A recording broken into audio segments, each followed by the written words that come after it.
Yo, what's up guys? Ngayong araw nga guys ay napasama nga pala kami dito sa parade ni Laura. At syempre dahil dito kinuha si Laura sa Yamaha Des San Miguel, Bulacan, kaya sasama tayo mag-participate upang i-celebrate ang kanilang 12th anniversary ngayong March 23. Ay mali, 24 pala. Sorry na. Sorry akin, wag niyong babawiin si Laura.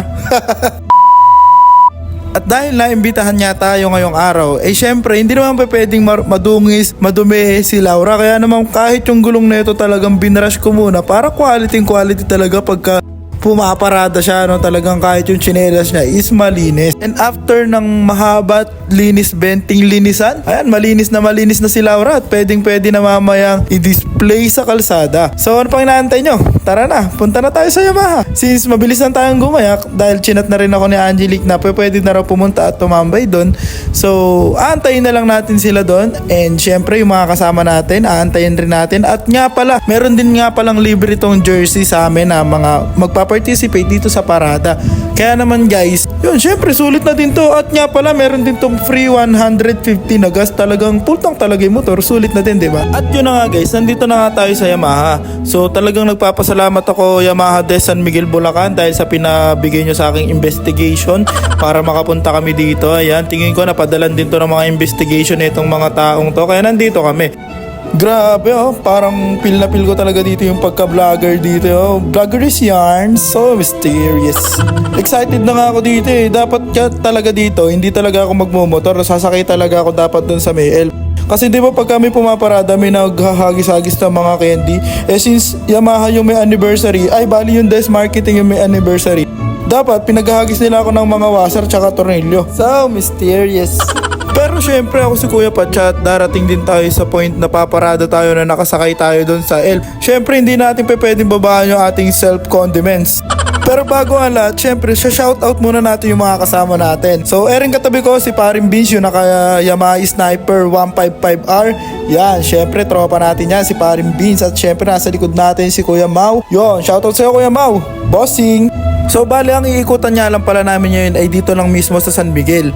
From Yamaha Des Marketing, tas iikot lang kami sa may bandang Jollibee, tapos dun sa may St. Paul, tapos diretso na ulit sa may shop nila, sa may store nila. At dahil medyo mainit na nga at medyo nararamdaman ko na nagbabaga na talaga tong balat ko. Alam mo yung balat na to parang yung yung hindi na allergic sa araw. Talagang pagka naaarawan na hindi na ako papaitim papaliyab na. So mysterious. Tapos guys nga pala, may share nga pala ako sa inyong maganda yung kanta Habang pumaparada kasi kami, may tumutugtog sa may malakas na speaker ng tricycle.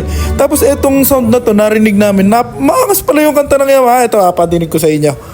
We stars and the sun, we gon' rap it with the one, and we will see more champions, and we will see more champions. Motor na sabi kong bumirit, Yamaha, kahit di mo ipapihit, Yamaha, grabe sa matay mainit, Yamaha, creating champions, Yamaha, Yamaha, motor na sabi kong bumirit.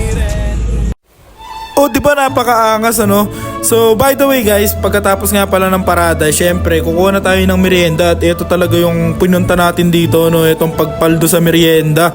Kaya tara, samahan nyo pumasok sa loob at i-claim ang ating merienda. Paldo na naman sigar. At syempre, hindi lang pala motor yung magaganda dito sa may Yamaha, pati yung mga staff nila. Tema naman ito, parang gusto ko na uwi yung accounting clerk natin. Yan namimigay na spaghetti. Uwi na nga kita mamaya. At guys nga pala, meron na nga rin pala dito sa Yamaha Des Marketing ng Yamaha TechMax. Ito yung papakita ko sa inyo, napakaganda yun, diba? Sobrang quality din pala nito sa personal. Kumbaga, may mga pagkakaiba talaga siya sa may version 2. So kumpara dito sa may TechMax na to, talagang marami. At saka maganda yung panel niya. Pagka nakita nyo to sa personal at saka yung harapan niya, pogi talaga, gwapo. Lalo na yung sa may bandang taillight dun. Parang gusto ko nang uwi ito kaso wala pa akong pera Di ba napakagwapo? Hindi yung mga kumakain na yan Alam naman na natin yan, understood na yun. Hindi, pero yung TechMax talaga sa personal maganda. Pero alam ko, mahal lang talaga yun sa around, 170 plus ata yun. Ay, kung gusto nyo naman ng ganung looks din, alam ko may standard sila, which is wala nga features ng turbo, So guys, after nga pala namin dito mag food trip, syempre ngayon oras na para ipultang yung mga motor natin. Which is meron silang binigay sa amin na 150 pesos na coupon na ipapakita lang namin dito. Tapos ayun, kakarga na sa amin. So nga pala, habang kinakargahan si Laura, binabati ko yung Des Marketing San Miguel, Bulacan ng happy 12th anniversary at salamat sa pag-imbita sa amin ng mga kaibigan ko para makidalo sa inyong parade. No? So yun lang, this is Kuya Pacha at salamat sa inyong panonood. Lahat kayo'y mag-iingat.